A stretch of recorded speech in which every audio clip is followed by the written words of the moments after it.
En este video vamos a publicar una aplicación Blazor WebAssembly de forma estática en un servidor web. Eso significa que el servidor va a servir la aplicación Blazor, pero simplemente enviando los ficheros que el navegador necesita para que todo funcione. No va a hacer ningún tipo de ejecución en el servidor. Para ello vamos a copiar los ficheros resultantes de un publish en nuestra aplicación en el servidor web. Aquí tenemos un proyecto que se llama Blazor WAS, que es el acrónimo de Blazor WebAssembly. Este proyecto se ha creado con la plantilla por defecto, no tiene mucho más. Lo primero que vamos a hacer es un publish de este proyecto en una carpeta local, porque no tengo ningún FTP configurado en la máquina virtual, y lo copiaremos a mano. Botón derecho en el proyecto y pulsamos Publish, y aquí decimos que vamos a publicar en una carpeta, y la carpeta es la que viene por defecto: bin, release, net, etcétera, etcétera. Pulsamos en Finish y a continuación pulsamos en Publish.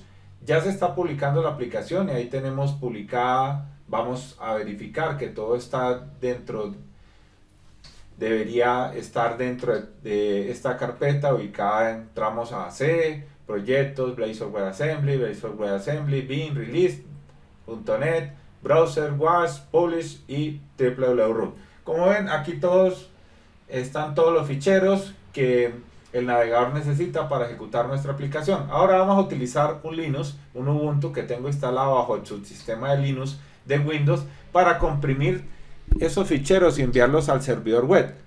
Aquí estamos en el Linux. Vamos a ver que si estamos en un directorio correcto. Aquí estamos donde están todos los ficheros publicados. Vamos a ejecutar el comando ls para verificar que están todos los ficheros, y efectivamente aquí están todos.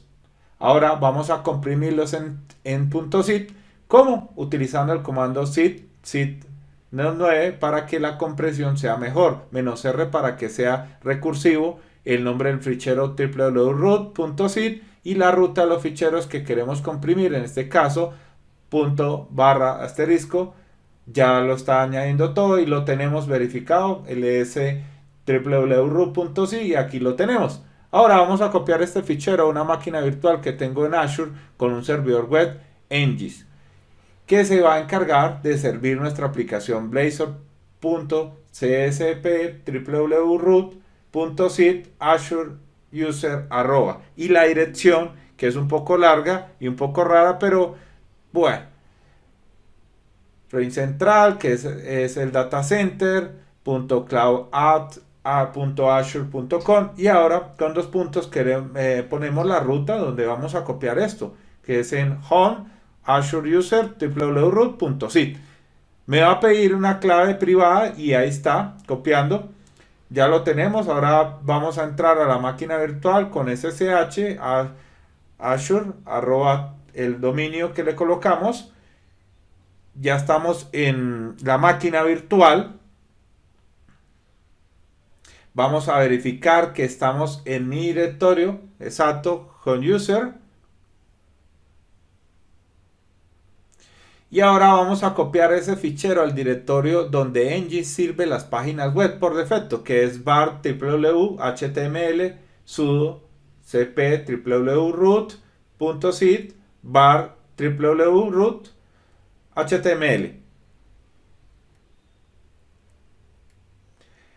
Ahí lo tenemos. Ahora vamos a entrar en ese directorio var www.root html, verificamos que este fichero está aquí, ls www.root.zip, aquí está, y ahora vamos a descomprimirlo. ¿Cómo? Con el comando unzip y el nombre del fichero www.root.zip. Ahí está descomprimiendo. No, perdón, es que no le he puesto el sudo y este usuario no es root, así que sudo, y ahora sí. Listo, ya lo tenemos. ls, aquí están todos los ficheros. Borramos el zip sudo rm www.root.zip, sudo rm www.root.zip, y ahora vamos a entrar a la página web con la dirección de nuestro servidor virtual para ver si Engis está sirviendo correctamente nuestra aplicación Blazor WebAssembly. Pulsamos Windows más R, vamos aquí a ejecutar y ya tenemos puesta la dirección, como ven, HTTP, porque no he instalado ningún certificado, por lo cual si hiciéramos uso de HTTPS me daría un bonito error de privacidad por utilizar certificados autofirmados. Pulsamos aquí y aquí vemos que ya tenemos cargada nuestra aplicación Blazor funcionando. Directamente servida desde un Linux, pero en el que no se ha hecho ningún tipo de ejecución desde esta aplicación por parte del servidor. Todo, absolutamente todo se está ejecutando en nuestro navegador. Vamos a probarlo, que todo funcione correctamente. Vamos a ir al counter, pulsamos botón y aquí vemos que se está actualizando correctamente el contador. También podemos ir a Fetch Data y ver que la aplicación está cargando los datos de JSON que tiene en una carpeta Sample Data. Como ven, es muy fácil publicar una aplicación Blazor en un servidor web. Lo único, sí es que es cierto, es que hay que hacer un pequeño truco cuando configuramos el servidor para que ésta sea capaz de servir cualquier ruta que le pasemos. Como ya habrán visto antes, en Blazor realmente las páginas no son físicas. Aquí estamos en la web Fetch Data, pero en realidad Fetch Data no existe. Pero, ¿qué ocurre cuando yo pulso Enter aquí en Fetch Data? Pues realmente lo que está haciendo Engis por debajo es decir, yo este fichero no lo encuentro, ¿cierto? Como no lo encuentro, voy a ir a Index pasándole como parámetro la ruta que el usuario ha puesto. Y entonces es Blazor quien carga el index. Y a continuación dice el usuario a qué ruta está intentando entrar a /fetch. Y a partir de ahí es capaz de resolver internamente la ruta, cargar el componente de páginas y mostrarlo. Pero para que esto funcione hay que decirle a Engis, a cualquier servidor web de hecho, que cuando no se encuentre la página que el usuario está buscando vaya a Index para que sea Index que se encargue de gestionar la ruta. ¿Y cómo conseguimos esto? En el caso de Engis, pues con el fichero, en este caso es default nuestro sitio. Aquí lo tenemos, como ven, aquí está la línea. Le estamos diciendo si hay un 404, dirige el usuario a Index con los parámetros de la ruta para que Index se encargue de gestionar la ruta.